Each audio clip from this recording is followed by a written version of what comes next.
By the time you're done, what do you want to be able to say you've accomplished? Dog, I'm focused on this year. I'm trying to win this shit. I'm so mad about last year. Like, I'm pissed. I go to bed Yeah, pissed off. Like, we let that one slip. There's not a yeah, lot of opportunities. I mean, you guys know as basketball players, when you sign up for a season, there's not a lot of times you look around the locker room and you're like, wait a second, we could really win it this year. I mean, definitely not at Stanford. No one was looking like that. Um, All right, welcome back, Role Player Podcast, presented by Swish Cultures, featured on Eurohoops.net, Spotify, YouTube, and Apple Podcasts. I'm Jordan Taylor. We got the 11-year overseas vet, the boss man over at Swish Cultures, and the Stanford gentleman with us, the one and only Anthony Goods. He wanted to talk his shit, man. So go ahead. What you got to say? Because I already know where you're gonna start. Nah, because I ain't gonna give you. First of all, Right.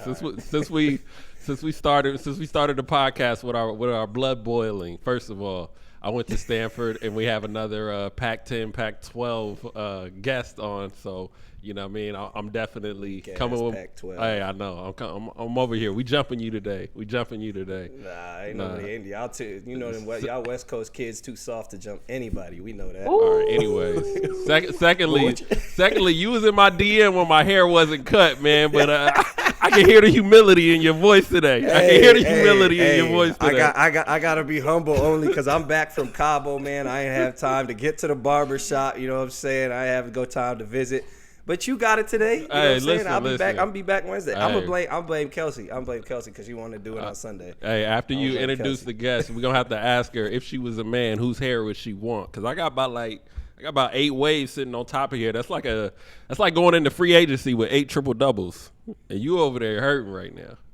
Why don't you just ask her since we doing that? We just ask her who looked better now. Hey, we can open that up. We can open that up to YouTube. All right, we can do that right now. But listen, y'all, listen. We got a very special guest, maybe our most specialist, distinguished guest so far. So I'm gonna run down her highlights or her accolades real quick. So we might be here for like another 5-10 minutes. But we got the WNBA Sixth Woman of the Year in 2021, all rookie team, Turkish Cup winner, 2 times Turkish Super League champion, John R. Wooden Award in 2017, the Naismith College Player of the Year in 2017, AP Player of the Year in 2017, the all-time leading scorer in NCAA history, and the number 1 overall pick in the 2017 WNBA draft, and an early front runner for MVP in the WNBA too. She really doing her thing. We got the one and only Kelsey Plum. Kelsey, thanks for joining us. We appreciate you. We're glad to have you here. Man, that's love. I appreciate it. I'm excited to talk shit. Let's do this. Like Ann said, we started off with our blood boiling before the show started. So we gonna simmer down because one thing we want to do over here with Swish and the role player is we always want to highlight people's stories, but especially women's in sports story. So we got a couple questions. We're gonna start. For one, you had a 57-point game, which is all-time record at Washington, right? You're the NCAA points leader, like I said before, and stuff like that just doesn't happen. So I was doing my homework, and everything I saw, people raved and ranted about your work ethic. So give us kind of some insight into your work ethic. I know you got the nickname Toa, and some of your coaches had something called the Kelsey Principle back in school. So kind of give us the story about how you got to where you are, and I guess your work ethic in general. All right. Well, I guess I would say I come from a really competitive family. Anthony knows my sister, and I mean, I think my parents raised us to just in life. If you want something, you got to take it. And I mean, my dad was wild. Like growing up as a kid, he'd like put the baby food right here, and you would grab it, and he would just move it. Like it was down to being a toddler. Like if you wanted to ride, like to get in the car, he would start driving off and you'd have to run the car down. Like it just everything permeated competition, and I think that's just translated into life. Um, and for me, I never intended on going into college and breaking a record like that. I just wanted to come in and make an impact.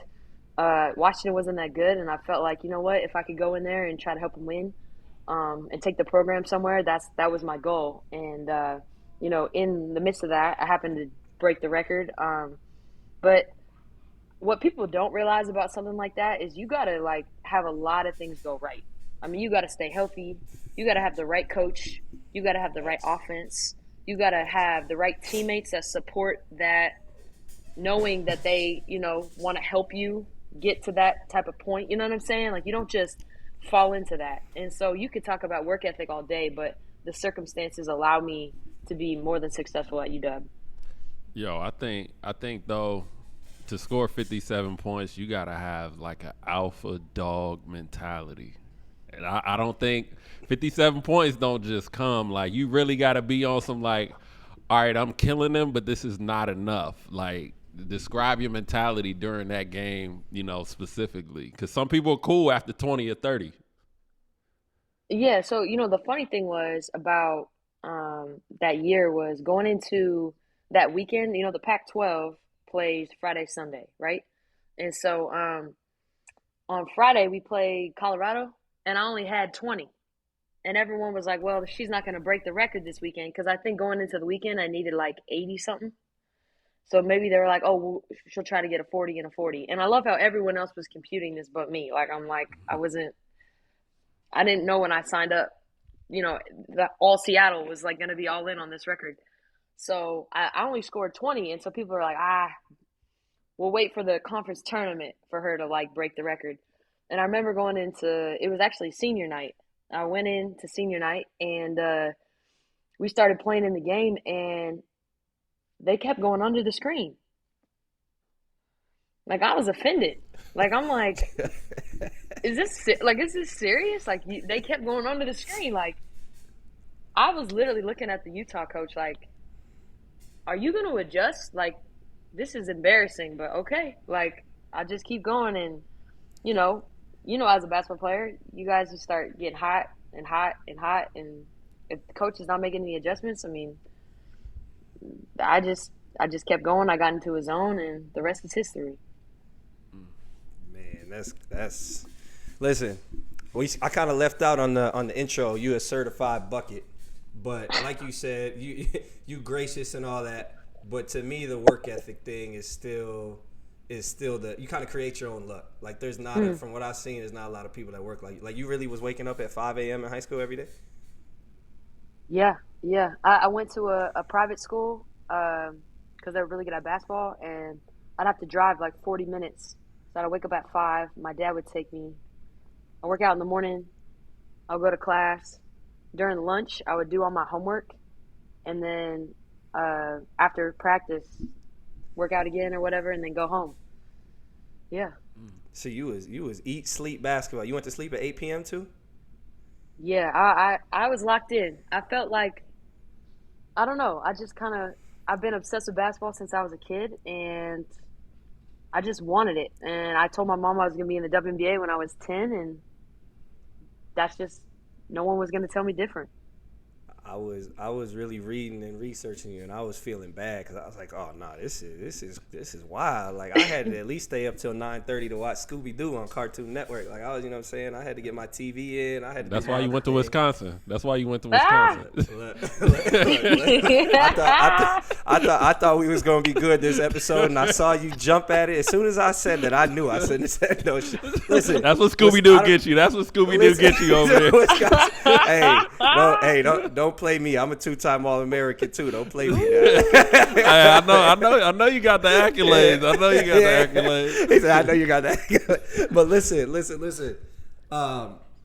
Something came out today. It had Wisconsin as a top 12 program in the last century, or this century. Is that news? Is that what we gonna spend our time on? I just wanted to drop that. You wasting our unlimited minutes. You wasting our unlimited minutes right now. No, you bought the unlimited package. Yeah, no, we good. But what we do know is Stanford is not in that. Huh? We not Talk in what? About it. Huh? Yo, we not in what? Huh? We not in what? not in that. Yeah. All I know is that I wanted to go to Stanford, and y'all didn't accept me. So every time I had played Stanford, I was trying to give them 40. I was like, nah, this ain't it. Hey, I was going after y'all.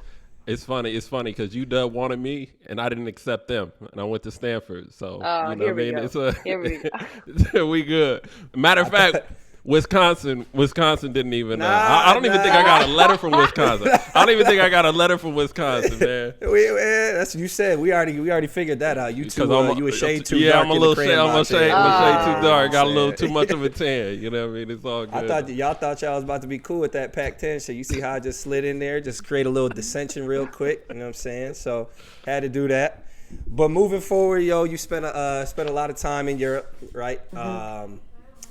How does Europe impact your game? Like, do you go over there? Is it a money thing? Is it a confidence thing? Is it a rep thing? Like, what do you enjoy about being over there and why? I guess. Oh, I didn't enjoy it at all. I just was like, I need to get better. I got to be real. I just got to get better. I'm like, I'm here to get better. I'm here to work on things, rep things, like you said, money things.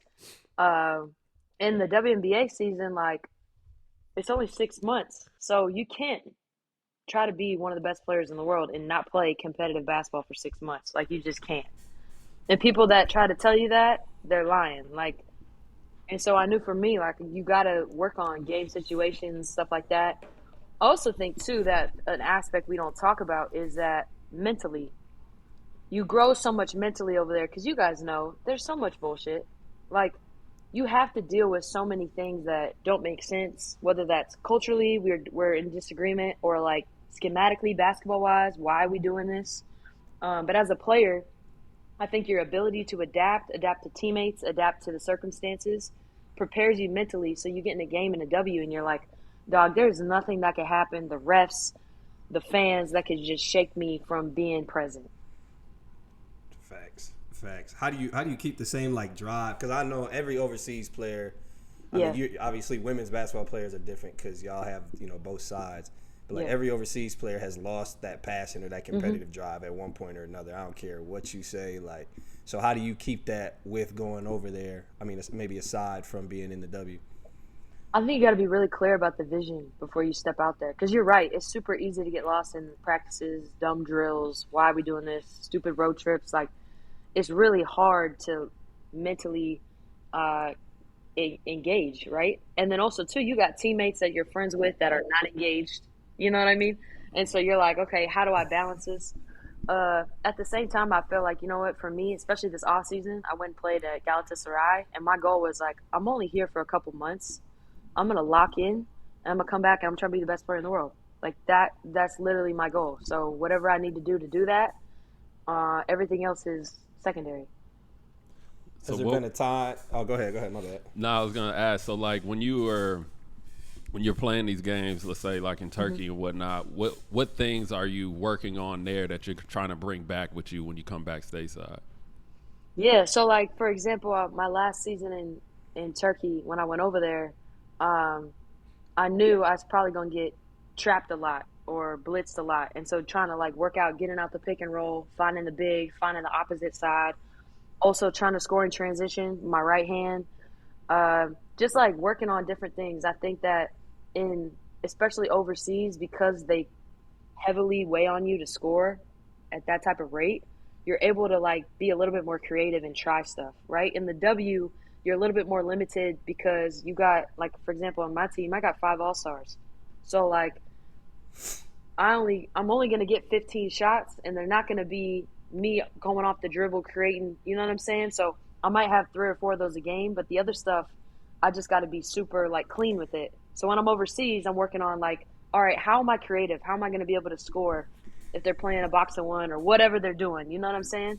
So I'm just trying things, and then like failing. Like, it's okay to fail. Like, no one's watching these games, no one's caring. Like, I'm trying to get better. I'm not here to just like put up 20 shots. I want to be as efficient as possible, and I like in that. And so I was just trying to like really be sharp and crisp.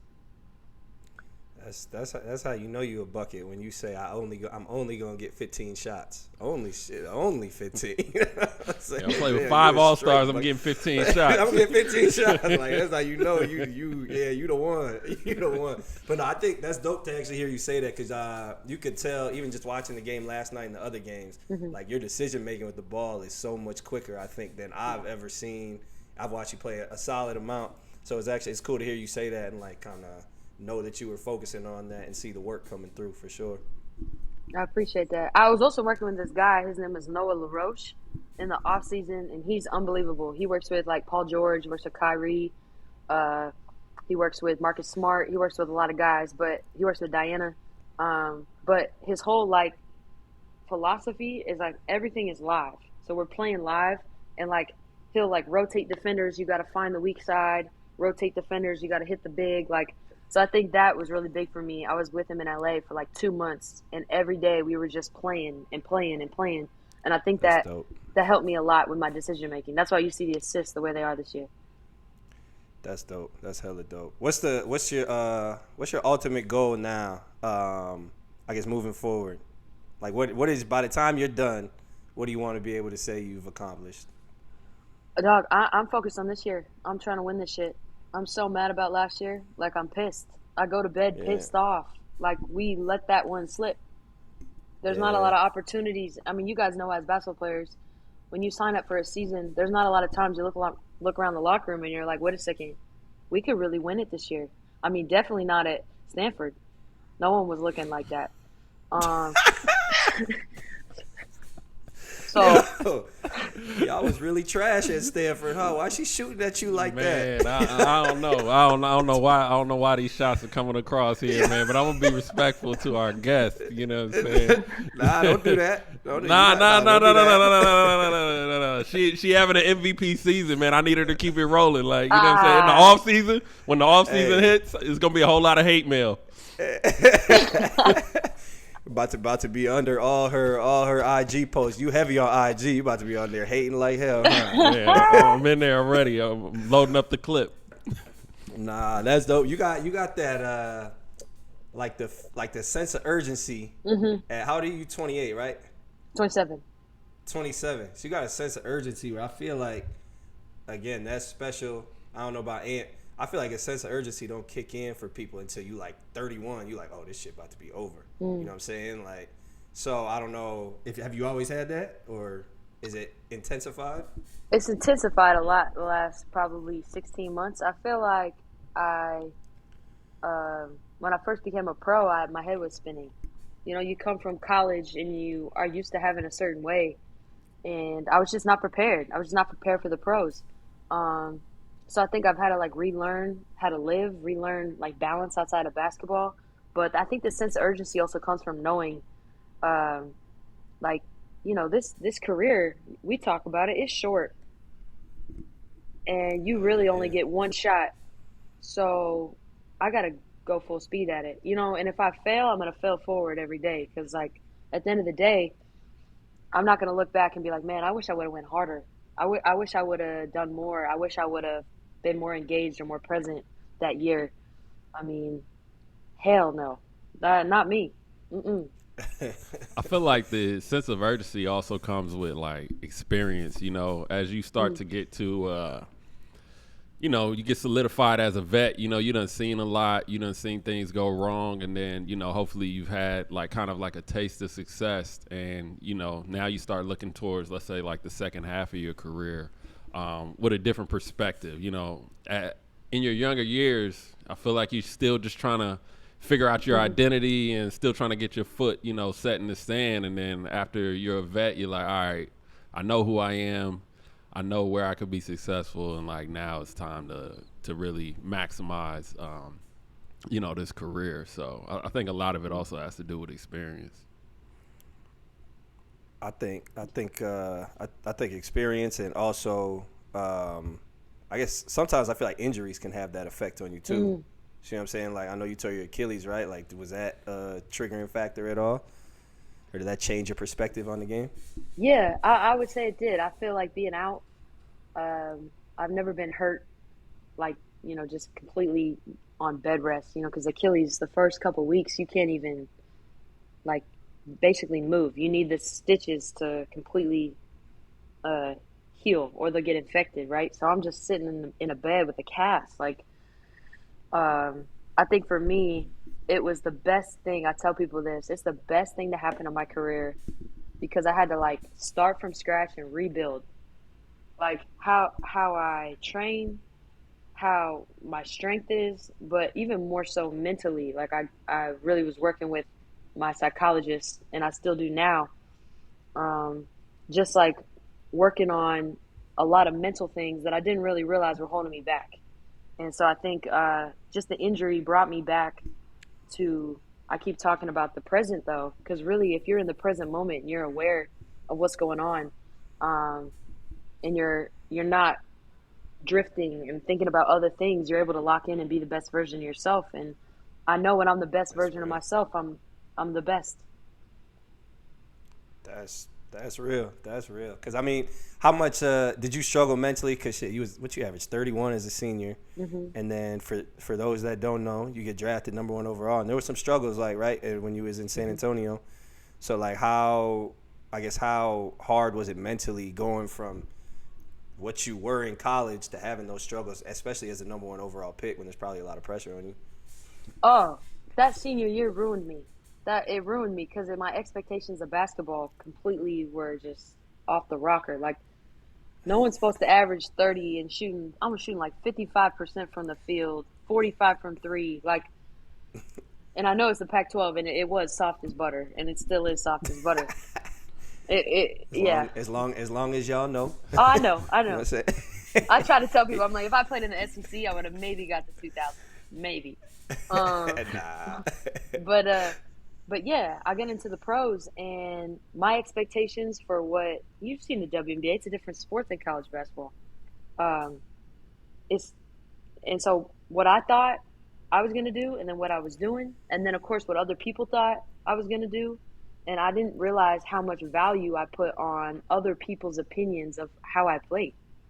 Like my identity was completely caught up in pleasing people and like producing for people. And so I think that once I realized, I'm like, oh my gosh, I have a big problem. Like I've built my whole career based on what other people think and their expectations. Um, and so, yeah, Shit. it was a slap in the face. Oh my gosh, I was depressed, anxiety, suicidal, like you name it. I just didn't know how to handle it. Damn. And so I think it took me years to really like come full circle. But this year, I think is a product of the work I've had to put in for those years to get to where I'm at now. Like people are like, oh, you're so hungry now. No, I've been hungry. I just needed direction and purpose. Damn, that shit. That's got to be gratifying as hell. Then, just to, because I mean, like I said, we see a lot of especially high level athletes like, and it's always sunshine and roses and all that. And so, I mean, I guess that's kind of what we be trying to do on here, just kind of highlight what people go through and really shine the light on that. So that's really wild. I would have never guessed that because you always seem like you so like happy go lucky on like IG and stuff like that too. So that's kind of crazy to hear. Yeah, no, I was hurting. I was hurting bad. And I think that, sometimes God has to bring you to your knees. Like, and he did. And I mean, it was brutal, but I'm really grateful for it. I feel like it also, too, gave me another insight into like mental health, how people are doing, how much that really matters, how much that affects you day to day. Um, and so now I feel like I have a lot more compassion in that sense. And I'm a better teammate for it. I'm a better sister. I'm a better partner. Like you name it. I feel like it's just giving me a better perspective, and I'm grateful for that. That's dope. You prioritize now the mental health side of your game and your life just as much as the skill side. Oh my gosh, 100%. I spend just as much time meditating, talking to my psychologist. I write down 10 things I'm grateful for every morning. Um, and then for me, I just like I am naturally my personality is happy go lucky. Like uh, I want people to feel joy when I'm around. You know what I'm saying? I'm trying to make people better around me. So for me, I think that um, it's so important. I wouldn't ever, change that. I think that's going to be just a life thing that I, take with me. That's dope. That's hella dope. Okay, we're uh, we're good, Jay. You can pick back up. All right. You saying you wanted to back it up? Yep, I got you. Ready? Yeah, so anyway, back it up real quick. Back it up real quick. We got to make you decide right here on the show. You spent, 2 years in Fenner, 2 years in Hmm. Gala. So you got to pick a side right here, right now. Which one's better? Gala. Damn, why you say And it so fast? man, the people Fenner, man, those people are the devil. Those people, those people, man. My Fenner years. I'm surprised I made it. I had some stories. Oh my gosh. Um, Gala, they were just normal. Like shout out to just being a little bit more. How do you even say it? Just like Logical. I mean, I will say it's still illogical. It's still very illogical. But on the level of like Fenner just was. I mean, if you lost the game, it was just like everyone died. Like it was just like the most dramatic. Like we got double days tomorrow. Like we're in there, double tape practices. Like Fenner too. You have to understand, and what people don't understand a lot of times about overseas about these big clubs is like, okay, in Turkish league, only 4 foreigners can play in the game, and usually on the roster for Fenner, there's like 6. Right. So like the hardest part of the week is not the game; it's winning the spot in practice against somebody else that's also really good. So like, Right. don't have an off week because like I'm over here duking it out against the WNBA All Star to start in the game, Just to start the game. just to play in the game, just to play in the game, like, and then don't have a bad half because they'll look at you and they'll be like, "Oh, you're definitely not playing next game." Like, this is brutal, man. Hey, is wild. It's wild that you say that too, because Fenner finished second in the EuroLeague this year, Yep. and finished second in the EuroLeague and fired the coach right after. Like, like damn, fired the coach. tough. Not gonna bring some people back. Like that's ugly. I know you over there answer EuroLeague. Like, what you got to say about that, man? Nah, I wanted to It's ask all Kelsey. yeah. What is like the because I remember you mentioned earlier just like some of like the dumb drills and different things you do overseas. What's like the dumbest drill you had to do overseas in practice? Brother. This is the first year. Like I've never understood when players like walk out of practice or just like I'm not doing this today. I had a moment this year. We're at Gala and the assistants run the okay, first of all, practice is only like an hour and a half, right?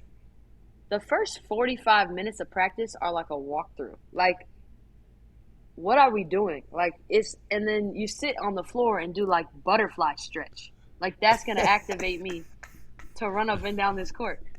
I'm not kidding you, we did 4 corner passing, like in the 4 corners of a half court for 20 minutes.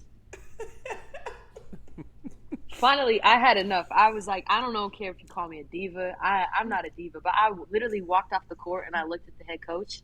I said, y'all wasting my time. I'm not doing this. I'm not coming back to practice. I'm not coming back to practice if we're doing this. Like, I have better things to do. He's like, okay, yes, you're right. I'm like, yeah, I'm right. What? Hey, hey, that's when you had to figure out. Sometimes you just gotta press them motherfuckers in Europe, like, cause they'll fold up so fast, like, except them Serbians. Them Serbians, yeah, right. Okay, baby, okay. Yeah, them Serbians don't play though. We had that's funny you say that, cause we had when I was in Berlin, we did this 4 corner drill religiously. And one day KD came in. He was out in Berlin doing some Nike thing, so he's on the other half of the court. He showed up late to his workout, but they still let him work out anyway, whatever. We over here doing this 4 corner pass and shit. KD down at the other end. I'm over here embarrassed as a mother. Like, bro, I'm about to quit. Like, bro, I didn't have the soul you had. I ain't got it like you got it. I stayed right there doing that damn drill. Yo, I had a coach had us doing a one-on-one full court with no ball. That was like the worst. that was the worst, bro. Yeah, I had to think about that shit for a second. Like, hold on. What's the closest y'all been to just packing your bag and going to the airport, or have you done it? Oh, well, actually, I got a story for y'all. I was like, there was a lot going on. If you could talk about the Ukraine thing, if you talk about the Aces are like, we need you back here. There's a war. Like, we don't want you over there. And we actually played Fenner in Turkish Cup, and it was a close game. We had no business being in that game. We had no business being in that game. We were up at halftime, like a miracle. I watched this You game. watched that game? I watched this Yeah, game, yeah. yeah. They went a box and one, bitches. I was like, you should play. You better play me straight up. Come on now. Y'all got 5 WNBA players. You can't play me straight up. We got one. So, anyways, we lost. And after the game, went back to the hotel. I packed my bag. I got somebody to drive me to the airport, and I flew out the next day. I was like, I'm done. I'm gone. And then they sued me, of course. And I had to fly back.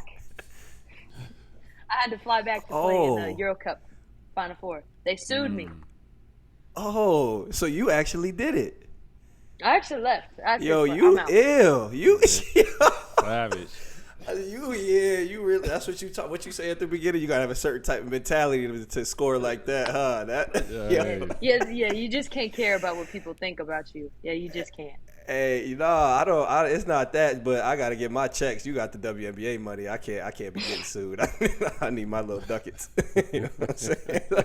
That's wild. So one time, I think what do we have? I think it was my second year, and our coach made us. We were doing some dumbass stretching drill, and our coach got mad at me and my teammate for talking. So he separated us and said we couldn't speak during warm-ups. And I packed all my shit and went to the airport, called my dad. He convinced me to go back. But I was like, you're not about to treat me like, I'm petty. You're not about to treat, talking the whole way to the airport. You ain't about to treat me like I'm 10. Like, fuck you mean? Like, fuck out of here, man. But that's why you actually flew out. Yeah, I was done. I went to USA Basketball, and I wasn't going to go back. And then they were like, they're suing you, the FIBA. They'll take you to court. You can't play USA Basketball. I was like, I had to fly back to France. I had to play the next day.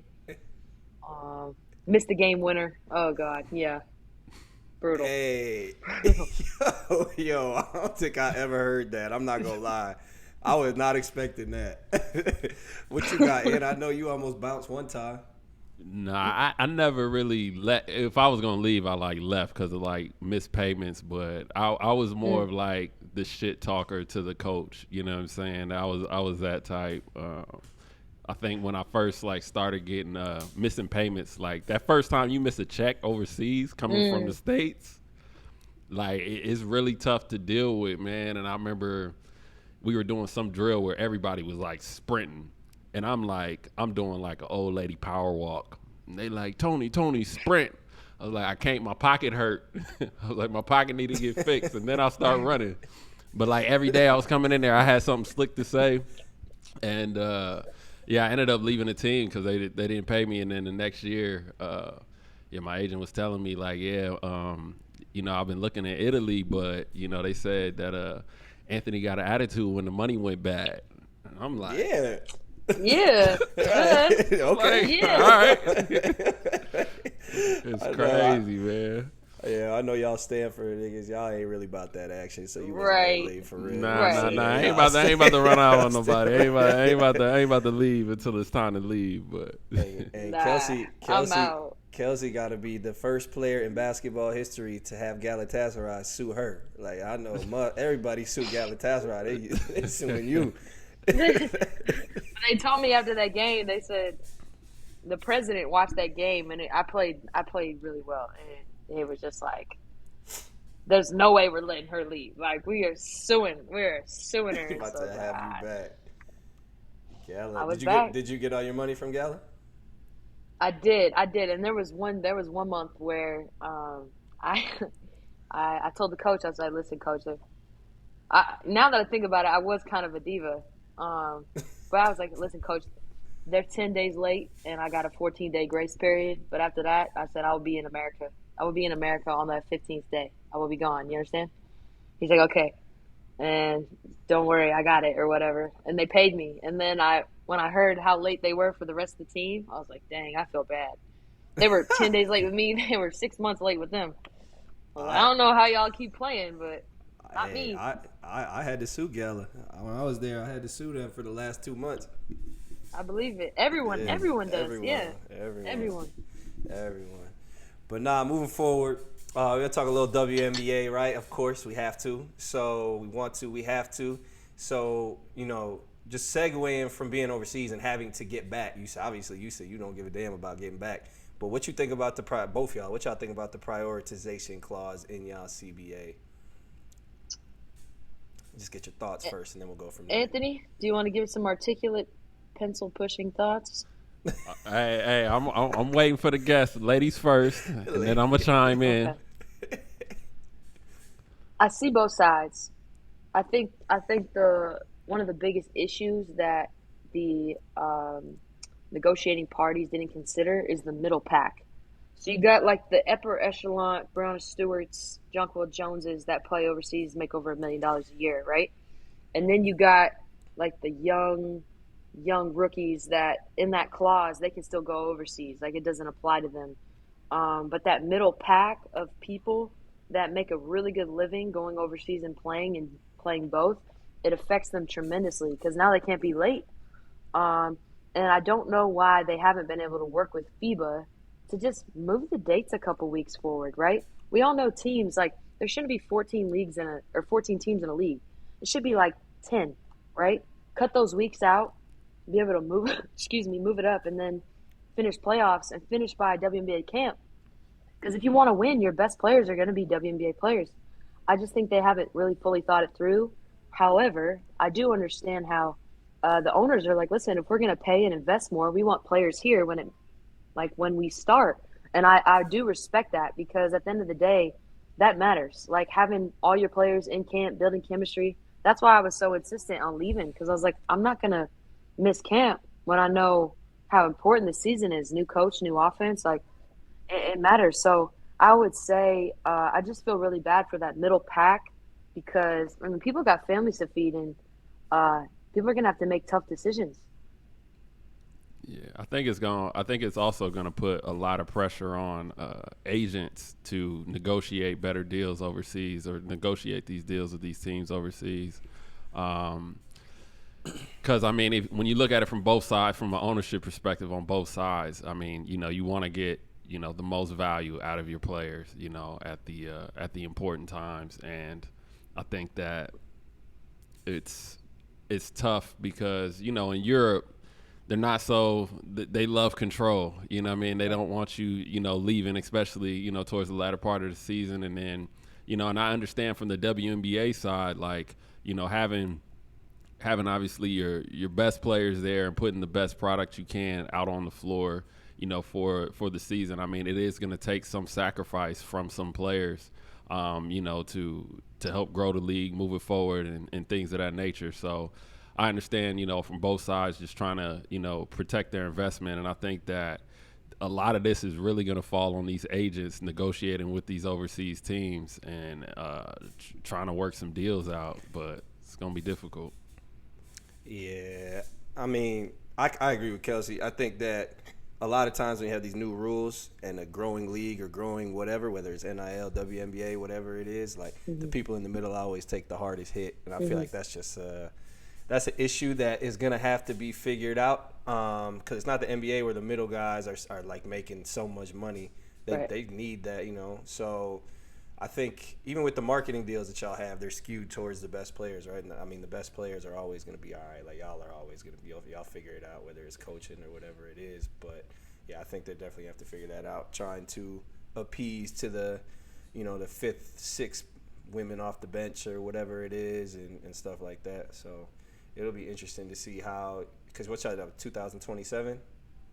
Yeah, I think there's a chance that they can open talks in 2025. Okay. So we'll see. We'll see how it goes. I know there's a lot of unhappy things that players have concerns about. Like we're talking about expansion. I think it's just stupid because it's like we have so many things we need to fix. And I understand we do need to expand, absolutely, but y'all know it's got to be good before it expands. We can't just expand. We're just going to create more problems. That's interesting because the NBA wasn't good before it expanded. I don't like comparing the two, comparing because they're different. But I'd be torn on the expansion thing. I think that you probably need to solidify the 12 markets that you have before you go to 14, 16 or whatever it is. But at the same time, expanding to 14, 16 brings an automatic franchise fee, additional dollars, and more marketing opportunities. So I don't it's know. I'd be a torn. yeah. Yeah, it's tough. It's tough. And like here, there's another debate. We were talking about this. Chelsea Gray and I were talking about it. She goes, "Say they expanded. Say they added two more teams. Are those teams going to be any good? Because like if you take if you take a player, a starter off of every team, I don't know. Like I don't know how they would do the expansion draft and stuff like that. But like, are you going to add two more teams that are bottom of the barrel? You know what I'm saying? Yeah. Because it takes years to build those top teams, like the us, Connecticut, Seattle's, like Washington's, like those are all players that have been there and been working together. You know what I'm saying? Like, I think it depends on the market that you expand into, right? Like I okay, mean, if you expand into, I saw like Nashville was an option. Like hmm that's gonna be tight on Nashville. I think if you can get maybe I don't know, like what's an available big market that doesn't have like Portland, Oakland, Toronto. I think Oakland would be all right. Like the hmm Bay would be all right. I think because I mean you probably get people that want to go there, especially with this like prior to with the clause, because you're gonna see some of these top players sign like 1 year deals to avoid that, right? Yep, yep. So I mean you might be able to say like Kelsey, come to Oakland, come to the Bay, you and Cali, sell you on that. I don't know, Brianna Stewart, one of them. So I think that's a better shot than small market. But I think too, if the league does expand and obviously just kind of forecasting out, I mean you'll have more players in the league that are able to play against top competition, and then obviously like grow their game. You get what I'm saying? So it's almost like I look at like the WNBA season. If it was longer, and like you had more games and things of that nature, like I mean just think about the growth of players being able to play against the top talent for longer periods of time. You know what hmm I'm saying? So I think that, and this is more so for like, okay, they could be like a trash team, but then you could have somebody that may not have got an opportunity, if the league was smaller, and they're able to just grow and be a diamond in the rough and things of that nature. I think that it could end up being good for the game, like in the long term. I think expanding in regards to the growth. The problem with people playing against the top talent is most of them are not going to be playing because the WNBA more cutthroat than any other league there is. Like they're going to be cut in a year, and then people are always talking about there's so much talent, we need more teams. Like I don't really buy that. Mm-mm. I don't think a lot of these I mean like we talked about earlier, you the number one pick and you struggled. Like it was hard, right? Like it was hard. So, and you saw like Kaiser Gondrezick, she getting cut from Indiana as the fourth pick. So it's like, I don't know how long they gonna last, and them teams are gonna be bad. Okay, but look at it like Anthony, this.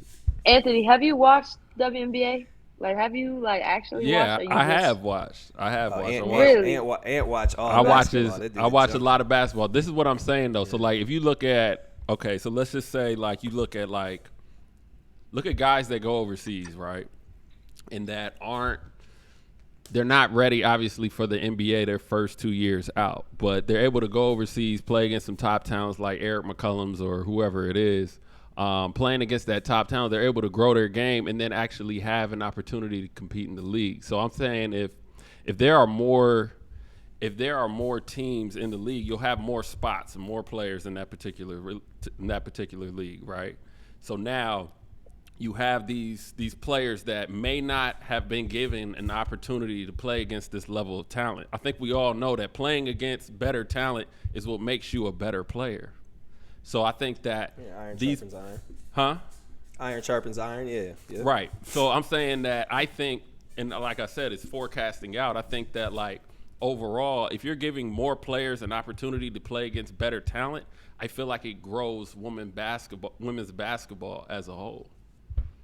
I hear what you're saying. I would actually have to disagree though, because I feel like there's a significant gap between the top 50 players in the W and then the next 50. And so Okay. you're talking about expanding. And so you see like, okay, I agree. What there needs to be is a developmental program, like a bridge gap between like the G League-ish, right? But you can't just throw them into the league because they're not ready. And people are always wondering, like, for example, these draft picks, like, oh, the number 4 pick got cut, the number The number 2 pick isn't in the league anymore in my class. The number 3 pick isn't in the league anymore in my class. Like, there's only 4 people in my draft class still left in the league. Like, that's just because that's how good the W is. And so every year, people are like, oh, these college players are getting drafted. Respectfully, they're just not good enough. And, like, if I wasn't the number 1 pick, yeah, there could have been a chance that I could have been out. Like, very, very, very fair argument. But what I'm saying is the W is so good that college does not prepare you for the W. So there needs to be some type of bridge gap. But adding 2 actual teams is not going to develop. People are just going to get smacked. I think unless you have to make the bridge gap could be even something like some type of contractual guarantee to your draft picks or something like that. But I don't know if that's the best idea. But maybe you got to guarantee your first round picks for 3, 4 like the NBA or 2 plus 2 or whatever it is, because it's just like, unless you, like I said, unless you get Kelsey, Brianna Stewart, or even someone like Bria, or so you got to have a solid core of vets, or you got to have a star, or they're gonna struggle. Like it's. But isn't that what they did with isn't that what they did when the NBA expanded and they added the Grizzlies from Vancouver, the Vancouver Grizzlies? They had an expansive draft. Yeah, you have an expansion draft. I do think that though they need to do something where they do like not like a G League thing, but more of like a 2-way developmental slots. Maybe add 2 slots to a roster, so people that you can either pick up that can practice with the team. Maybe they don't travel, but they'll be in camp. They'll be around. Someone gets hurt, they could pick them up and they could be on the roster. Like that type of thing where you're not cutting, you're still investing in your future and you're still growing and they can grow with you, but they're not necessarily, you know what I'm saying, like a full guaranteed type of contract taking away money from a team. But I mean, the best teams in the league, if you look at starting down, can't even afford 12 players on the roster. We're getting less. We talk about we have 144. We really have like 132 because like the Aces, Chicago, DC, Connecticut, Phoenix, we all have 11. Some people have 10. That's all like the salary cap can afford. Hey, this somewhat unrelated. But you say your number. If you would have been the number 2 pick or 3 pick as opposed to 1, how do you think that would have affected you? Staying in the league through struggles, or not at all? I mean, I would have been still in the league because I'm a dog. Like I would have found a way. I would have found a way. No question. I definitely think the expectations of being a number 1 pick are brutal, especially if you have any type of hype or like media coming out of college. They're just brutal. And then I don't think it helps being a 5'8" white girl coming into the league with 85% black women that want to take your head off. Like just straight up, right? Like that's just what it is. And I didn't know. Me, happy go lucky, walking into the locker room like, hey, like I didn't know.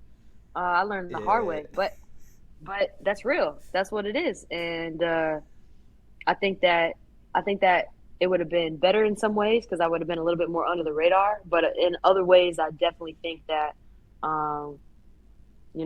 having that type of struggle and adversity has prepared me for the moment I'm in now. No question.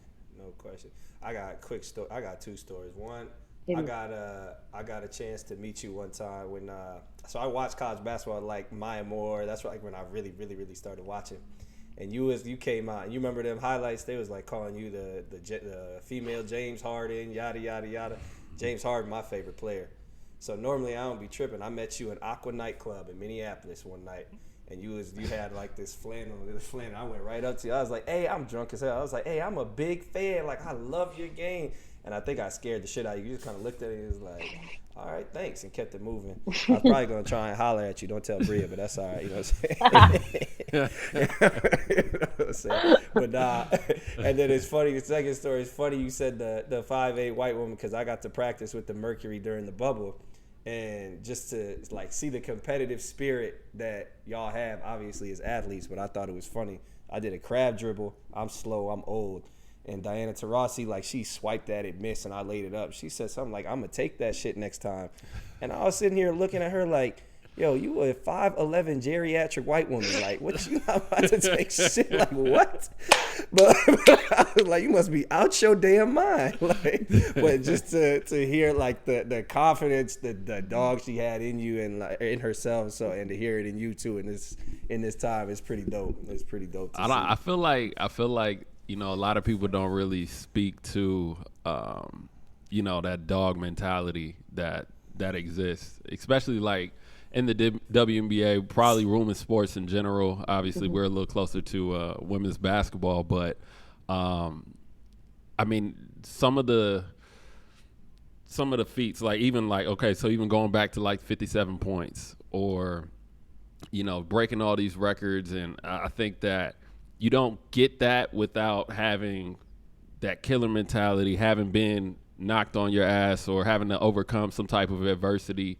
And one thing that I've always liked, because, you know, my playing career, I was more of like a shit talker. I just love to see, like, you know, people just kind of like, you know, fired up and being able to back up, you know what I'm saying, the hype, or to be like, okay, I'm the number one pick, or to be that 5'8" white girl that's the number one pick, and everybody kind of got that target on your back, like what you about to do next, you know what I'm saying? And I think that I just really into people's mentalities, man, and I think that it doesn't get talked enough about, you know, the alpha and the dog. Like, everybody who watch an NBA game be like, yo, KD's a dog and things of that nature, but like, you know, and as you saw in like an open gym, like, you know, Tarasi will talk down to you like she probably would somebody else, like, yo, I'm gonna take that shit, little homie, you know what I'm saying? It's that's dope to hear. Said it just like that, little homie. Like, yo, I was like, fuck out of here, man. But no, I think like it's not just the trash talking and being able to do that, but also, like you said, the ability to like keep playing through depression, through sad, like all that, like that shit is crazy. I don't think, again, I reiterate, like I really don't think people understand, like basketball can really steal your joy, like steal everything that you have. So it can, or you can, you know what I'm saying, you can fight through that. So either way, that's that's my story. That's my story. Man, I don't even remember. I don't even remember that, but that was great. Thank you. Aqua Nightclub. Aqua Nightclub. Yep.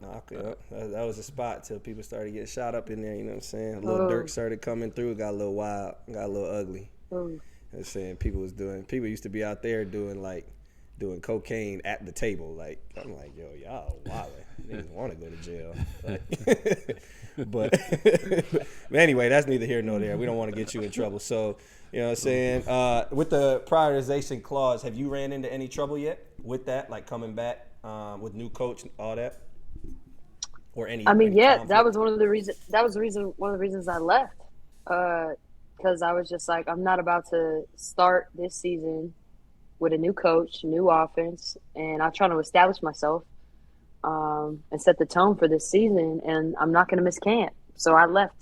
But I know next year is going to be even more of a struggle for people. I'm not going overseas next year. I told them to sign me up for AU. I'm like, I just also don't think at this point too, the overseas competition is not what it was when I played my first couple of years. There are really good teams, but overall, it's not the same, and the money's not the same. And if people are telling you the same, they're lying. Yep. It might be the same for like 2 or 3 people, but not point guards. Nope. So it's just kind of like am I gonna go over there for half of what I was making when I was originally at Fenner? Like, I just don't know if it's worth the investment. Yeah, you ain't lying. Worth the time and investment. Yeah. Having Becky Hammon as first year coach, how's that been? Like, what makes her great as a head coach? What's y'all relationship like? Et cetera, et cetera. Yeah. Oh my gosh, she is a blessing from God. I walk up to her, I'm just like, I'm so thankful for you. She probably thinks I'm crazy. She's just so cool. I think, well, first of all, she's brilliant. Like, her X's and O's, ATO's out the timeout, her adjustments, her schematics, what she wants from us. As a player, I think it says a lot, and you guys know this. When you're playing for a coach, half the time I feel like you go into games and you're like, I don't really know what we're doing. Do y'all know what we're doing? Like, I don't really know what we're doing. And as a player, that permeates throughout the team. Like, you're like, yo, are we going under? Are we going over? I don't know. Are we trapping? Everything is very clear. So I think that's number one. Number two is that her expectations are clear and she holds everyone to the same. Asia, me, Chelsea, the rookies, everything's the same. You know what I'm saying? And it's her philosophy is you got two on you, move it. If you're open, better shoot it. That's it. Like it's simple, but it's very clear. And then she's just very positive. She's very empowering. She's very uplifting. And she's just got a little something to her. You know, it's so funny. We were about to play LA yesterday and shoot around. We have a couple people out, so I've been playing a lot of minutes. And she looked at me and she's like, "How you feeling?" I said, "I'm feeling like 40 minutes, baby." And she's like, "Plum, you're so effing crazy, blah blah blah." And then during the game, she'll look at me and she'll be like, "You good? You good?" I'm like, "I'm good. You good? I'm good. All right, leave me be. Leave me alone. Leave me alone." Or she'll like in the timeout, she'll drop a play, ATO, for me to like get a three, and I'll hit it. But like coming out the timeout, she's like, "Kid, you better hit this shit." I'm like, "I got you." And then I hit it. I'll look over at her. I'm like, "You like that? You like that? I like that." She's just a dog. She's just a dog. So she worth every single penny of that 1 million, huh? Double it, dog. She's unbelievable. Y'all think that's good? You think that's a good stepping stone for the popularity of the league, having the coach having Becky Hammon? Obviously, you guys are all great, but having Becky Hammon from a monetary standpoint kind of be the first one to really, really get a check like that. Oh, it's great. It sets a tone. You know, I actually learned some history. So Mark Davis's father paid, I forget who the coach was, but at the time it was like triple what every other coach was making. But it made a point to invest in good coaching, and then other things will follow. And I think that Mark is saying, like, listen, we're capped on the player salaries, but don't think that I'm not going to invest in the best I can resource-wise for my team because I want to win. I think that says a lot, and I think the league noticed that. You'll see other franchises step up because if you want to win in this league, like you got to figure that out. Yeah, I think the positive in it too is that, you know, y'all are winning. You know what I mean? I think that You're damn right. Obviously setting the tone is one thing, but basketball is it's kind of like a sport that follows trends, and you know, by setting the tone, paying for her to she's back. All right. Sorry about that. You cut out for a second. But setting the tone and putting her at that salary, I feel like puts pressure on other teams if they want to get certain coaches or other coaches that have been successful. They're going to have to compete somewhat, and I think that opens up a lot of opportunities for coaches and aspiring coaches, you know, that want to step into that position like later, whether it be former players or, you know, people that are coaching elsewhere too. I think it's dope to kind of see him be like that. Seems like he's going to be that Jerry Buss, Dr. Buss version for the WNBA, or at least seems like y'all have enough talent to be that for sure. Cause y'all are fun to watch and y'all got personalities. Like y'all be on the bus doing that wilding out shit and you know what I'm saying. So y'all, it's dope. It's dope to kind of see that in the league. But then also, is it tricky from a marketing standpoint can you overmarket the coach and have a growing league become too much like college? You know what I'm saying? Like where the coaches kind of take front and center, and at the end of the day, you do need the players to be, to be the center stage. I think from an entertainment standpoint. You know, I haven't really fully thought about that. I'd have to think about that. I think as right now, I would pour it all into Becky. I really would. Because I will say that I even remember when the Aces hired her, people that had no idea, they're like, "Oh, you play in the WNBA? Who you play for?" "I play for Las Vegas." "Oh, you guys just hired that coach." That permeated through sports, right? And so I think that that stuff matters. So any way we can touch people in different buckets, I'll take it.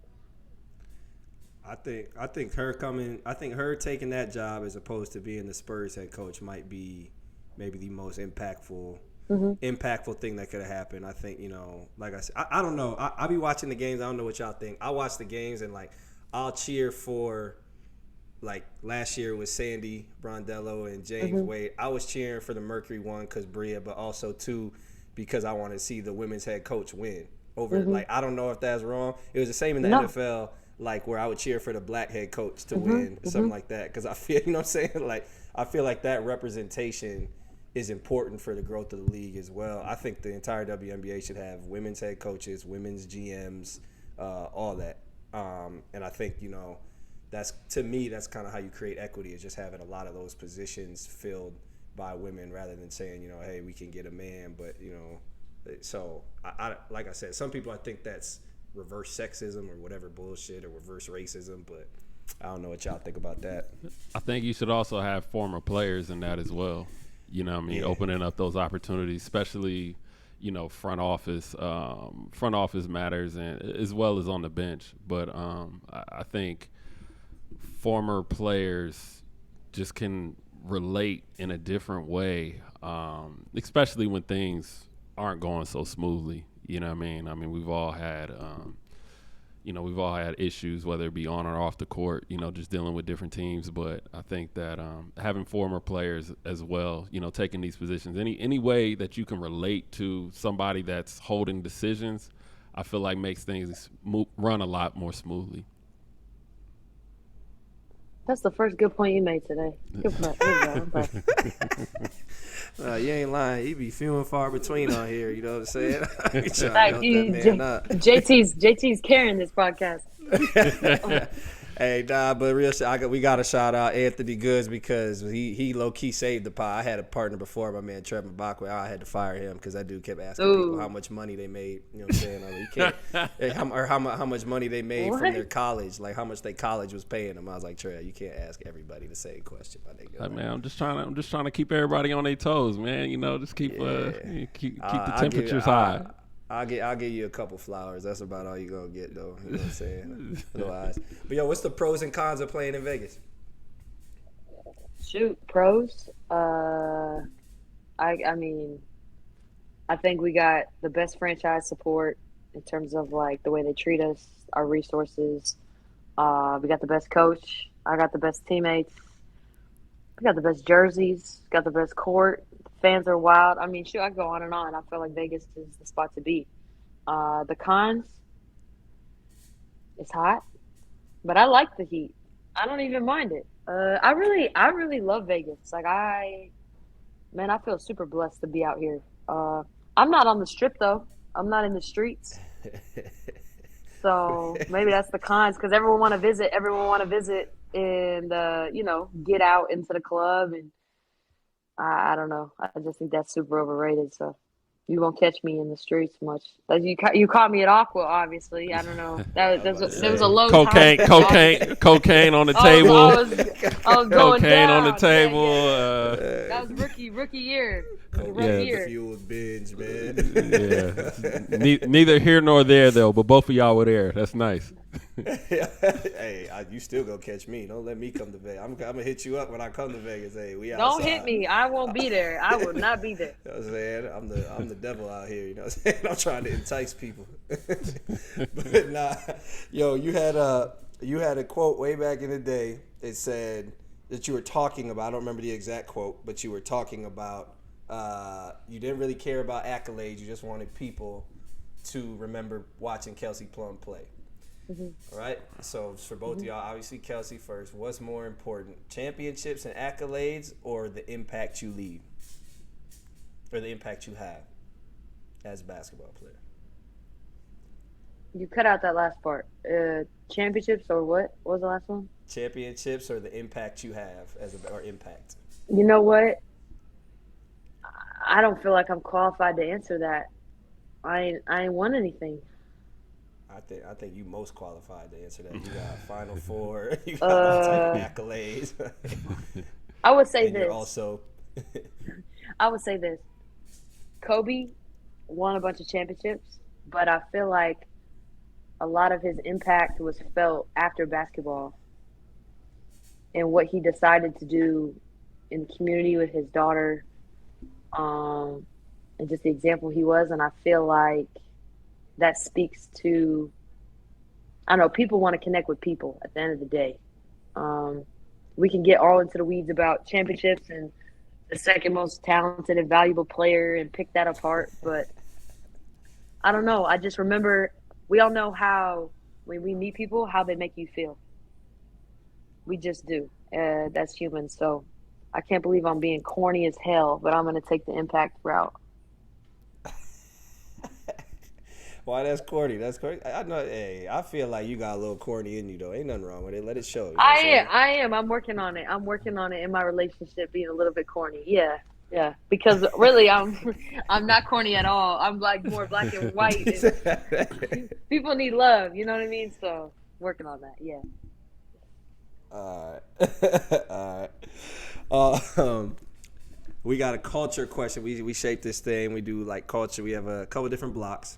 So Ant's question. Matter of fact, Ant, you ask your question because that was your question. So you go ahead. You go ahead. Yeah, man. I in the spirit of Hustle being just released on Netflix, we got a new basketball movie out there. I ain't watched it yet, but it just had me thinking that, you know, there's a lot of basketball movies out there, but there's not so many detailing the woman basketball experience.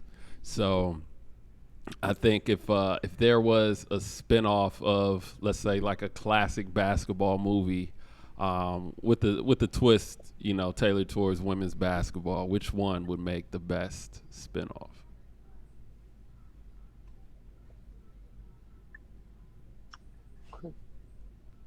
White girls can't jump.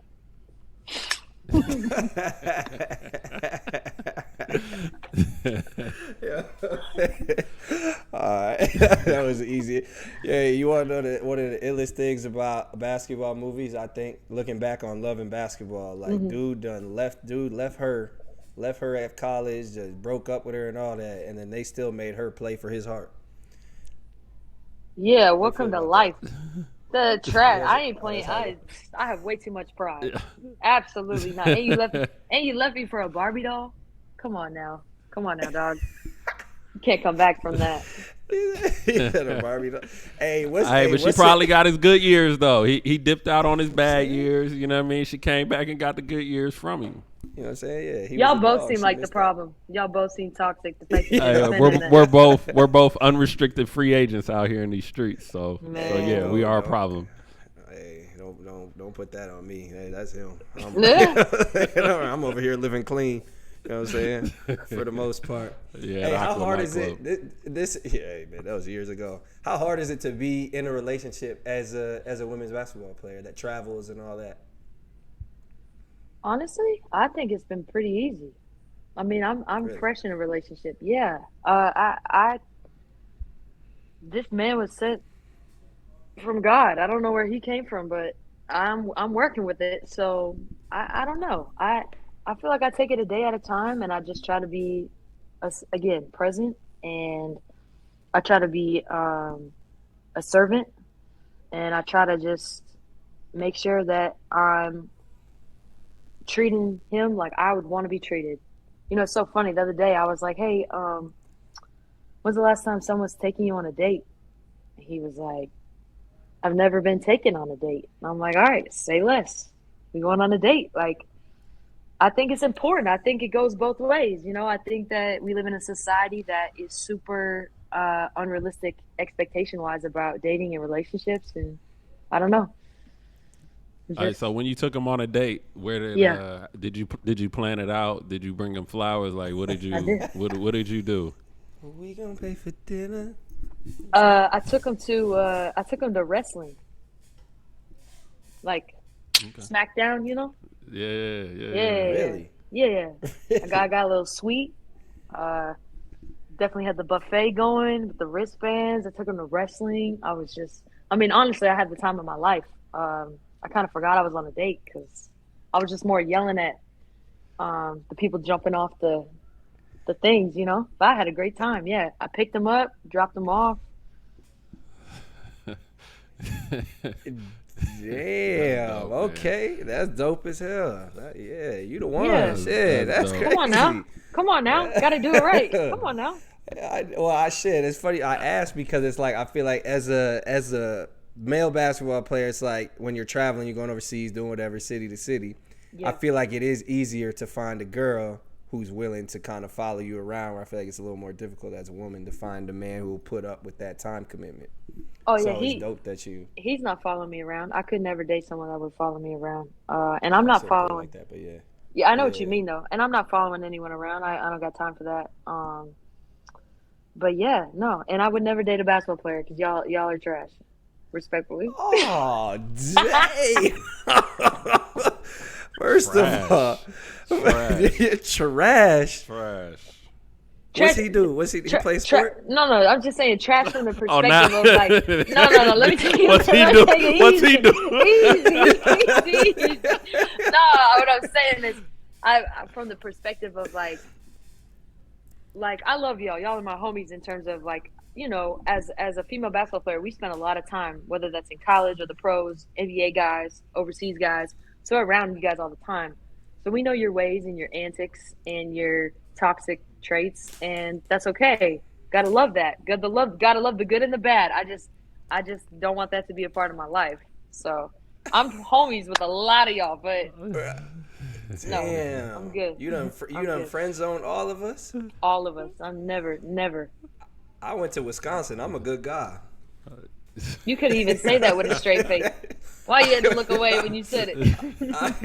I'm a good guy. You know, does he know that all women's basketball players are the same as male basketball players? Listen. Or you don't know yet? Last time I checked, if you got to tell people you're a good guy, you might not be that good of a guy. That's not the question I just asked. When I say go over, take over the host range, you know what I'm saying? You gotta know our limitations now. You know what I'm saying? All right. Does he? Nah, I'm fucking with you. Does he know that women's basketball players are the same as male basketball players? Do you know that? That's the thing. I asked Bria. My track record is clean. I'm not in these streets, so that's not me. I know who you're talking about, but nah. Hey, all I know is like women's basketball. You have friends overseas, and obviously teammates will date each other. Hell and it's no. like, can you imagine if like LeBron and Kyrie was having a tiff during the NBA finals or something like that? Because I'd have heard some wild stories now. There are some wild stories. I don't know how people do it. That's too much. That's too much. Yeah. Women's basketball players is dogs. I don't care what y'all talking about. Y'all worse. I'd talked to a women's basketball player, dated one, and I had another women's basketball player trying to fight me in a club and come at my height and my stature, and I was like, damn, this is a lose-lose. Like, what I'm supposed to do here? I'm either I could try you, I'm going to jail, or I could try you and by somehow lose, get my ass whooped, and then I'm an asshole either way. So shit. That's wild. But you got paycheck, rain check? Paycheck, rain check. Yeah, so the feature on Paycheck, rain check is partisan, as the team pulled out of the Serbian playoffs after losing in the Adriatic League playoffs, and now, per the rules, from what I'm told, they'll be dropping down to the third division. This could be a problem because the team is funded by the government. Obviously, they got a big boost in budget over this past year with signing, Punter, Brodovich, and all those other guys. But, the government could pull this money out if they're not going to compete in the local league. But as we talked about on an earlier podcast, like, is playing in 3 competitions too much? Because I mean, I get it. They played Euro Cup, they played in Adriatic League, and then after finishing the hard, tough Adriatic League finals, having to go play in the Serbian playoffs, it is a bit much, man. And I think that it may be, I thought you was crazy when you said it, but I think certain teams might need to do away with the domestic leagues, man. But it's harmful, though. It's harmful for the domestic leagues, though. Put them locals at H&R Block where they belong. Saying, put them at Staples. They don't need to be playing basketball. I need to go get a job. It's over. Yeah, that's tough, man. I don't know. I think it could really harm some of these local leagues if the top teams are not playing in the domestic leagues though. Hey, first, Kelsey, we gotta get your thoughts on that because from backstory we've talked about before with EuroLeague for women and for men is just getting rid of the locals and playing just straight EuroLeague. So we gotta get your thoughts on that. Some people think it's detrimental. I think it's necessary and time to get them motherfuckers up out of there. You don't need to be playing basketball. I don't know enough.